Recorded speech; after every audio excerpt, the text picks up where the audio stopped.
அஸ்ஸலாமு அலைக்கும் வரஹ்மத்துல்லாஹி வபரகாத்துஹு. அல்ஹம்துலில்லாஹி ரப்பில் ஆலமீன். வஸ்ஸலாத்து வஸ்ஸலாமு அலா சய்யிதினா முஹம்மதிர் ரசூலில்லாஹி ஸல்லல்லாஹு அலைஹி வஸல்லம். அம்மா பஅத். அருமையான ஜெம் டிவி நேயர் பெருமக்களே, உங்கள் மீதும் உலக மக்களாகிய நம் அனைவர் மீதும் எல்லாம் வல்ல அல்லாஹுவின் பேரருள் உண்டாகட்டுமாக. ஆமீன். அருமையான நேயர் பெருமக்களே, இஸ்லாமிய நற்போதனைகளில் இன்றைய தினம் நாம் பார்க்கவிருப்பது உள்ளம் பணிந்துவிட்டால். அருமையான நேயர் பெருமக்களே, இன்றைக்கு உலகில் வாழ்கிற நாம் சில நேரங்களிலே நமதுடைய எண்ணங்கள், நம்முடைய பழக்க வழக்கங்கள் சில நேரங்களில் விட்டு கொடுக்கும் பழக்கம் இல்லாமல் பலவிதமான துன்பங்களை சந்திக்கக்கூடிய சூழ்நிலை ஏற்படுகிறது. சில நேரங்களிலே விட்டு கொடுக்குதல் என்பது இல்லாமல் பலவிதமான நஷ்டங்களையும் நாம் சந்திக்க வேண்டிய நிலை ஏற்படுகிறது.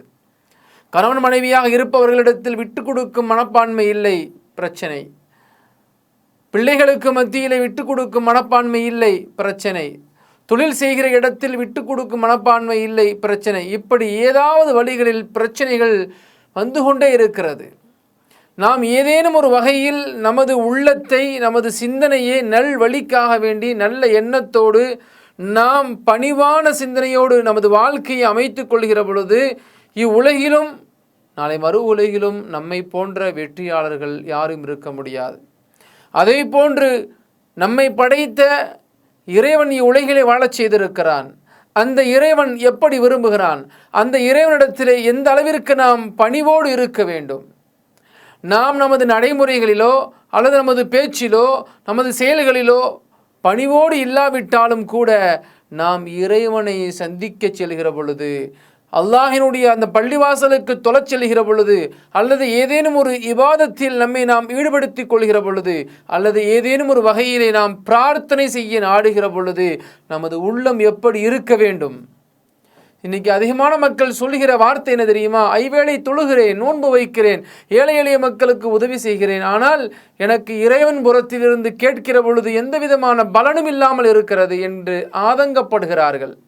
நான் இறைவனிடத்திலே நான் கையேந்தி பிரார்த்தனை செய்கிறேன், என்னுடைய தேவைகள் நிறைவேற்றுவதாய் இல்லை, என்னுடைய பிரார்த்தனை இறைவனிடத்தில் ஒப்புக்கொள்ளப்பட்டதாக இல்லாமல் ஆகிவிடுகிறது என்று வருத்தப்படுகிறார்கள். நபிகள் நாயகம் ரசூலுல்லாஹி ஸல்லல்லாஹு அலைஹி வஸல்லம் அவர்கள் கூறியதாக அஹ்மத், திர்மிதி, இப்னு மாஜா என்கிற கிதாபில் பதிவு செய்யப்பட்ட ஒரு ஹதீஸ். நபி அவர்கள் சொல்லி காட்டுகிறார்கள், பிரார்த்தனை என்பது ஒரு வழிபாடு.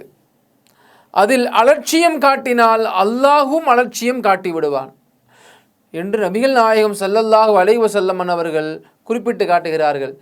தொழுகை மட்டுமே வழிபாடு, திக்ர் செய்வது மட்டுமே வழிபாடு என்று இல்லாமல் ஒவ்வொரு மனிதனும், அது ஆணாக இருக்கட்டும் பெண்ணாக இருக்கட்டும், நாம் இறைவனிடத்தில் ஏதேனும் தேவைகளை பிரார்த்தனையின் மூலமாக கேட்க நாடுகிற பொழுது நமது உள்ளம் இறைவனை சார்ந்ததாக மாறிவிட வேண்டும். எந்த நோக்கத்திற்காக வேண்டி இறைவனிடத்தில் கையேந்துகிறோமோ அந்த சிந்தனையை, நமது கல்பை அல்லாஹ்விடத்தில் ஒப்படைத்து விட வேண்டும். அதைத்தான் நபிகள் நாயகம் ஸல்லல்லாஹு அலைஹி வஸல்லம் அவர்கள் கூறுவார்கள், பிரார்த்தனை, துஆ செய்வது என்பது ஒரு சடங்கல்ல, அது ஒரு வழிபாடு, அதுவும் ஒரு அமலாக இருக்கிறது என்று நபிகள் நாயகம் ஸல்லல்லாஹு அலைஹி வஸல்லம் அவர்கள் கூறுவார்கள். இன்றைக்கு சில இமாம்களை எப்படி துஆ செய்கிறார்கள் என்று சொன்னால், பள்ளிவாசலில் தொழுகை முடித்த உடனே ஏனோதானமோ அல்லாஹும்ம ஸல்லி அலா சய்யிதினா முஹம்மது வ அலா ஆலி சய்யிதினா முஹம்மதின் வ பாரிக் வ ஸல்லிம், இப்படி ஒரு உருகிய நிலையிலே சில நபர்கள் கேட்கிறார்கள். சில இமாம்களுடைய விஷயத்தை பார்த்தோம் என்று சொன்னால், கண்டும் காணாமலை போன்று இறைவனிடத்தில் எப்படி பணிந்த நிலையில் நாம் பிரார்த்தனை செய்ய வேண்டும் என்று அவர்களுக்கு தெரிந்தும் கூட அந்த துஆ கேட்கக்கூடிய முறைகளில் ஏதாவது ஒரு வகையில் தவறு செய்து விடுகிறார்கள். அதே போன்று ஒவ்வொரு மனிதனும் இறைவனிடத்தில் பிரார்த்தனை செய்ய நாம் அமர்ந்து விட்டோம் என்று சொன்னால் நமது கல்வை இறைவனுக்காக வேண்டி ஒப்படைத்து விட வேண்டும். இறைவா, உன்னை மாத்திரமே சந்திக்க நான் வந்திருக்கிறேன், உன்னிடத்திலே கேட்க வேண்டிய தேவைகளை கேட்க தயாராக இருக்கிறேன் என்று நாம் நம்மை ஒப்படைத்து விட வேண்டும்.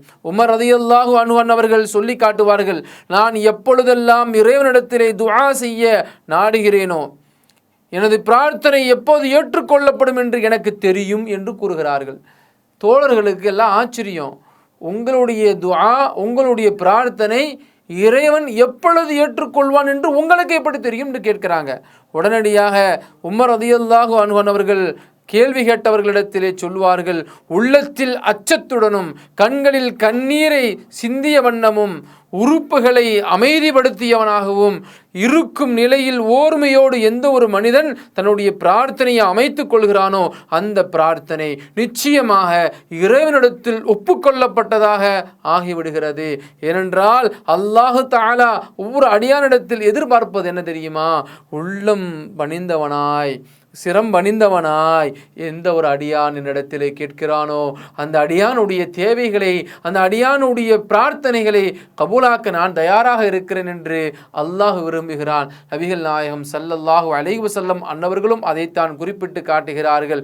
உள்ளம் பணிந்து விட்டால் இறைவன் நமக்குண்டான எல்லா தேவைகளையும் நிறைவேற்ற அவன் வந்து விடுகிறான். அத்தகைய பணிவுமிக்க உள்ளமடைத்தவர்களாக அல்லாஹ் நாம் யாவரையும் ஆக்கி அருள் புரிவானாக. அஸ்ஸலாமு அலைக்கும் வரஹ்மத்துல்லாஹி வபரகாத்துஹு. இன்ஷா அல்லாஹ் மீண்டும் நாளை சந்திப்போம்.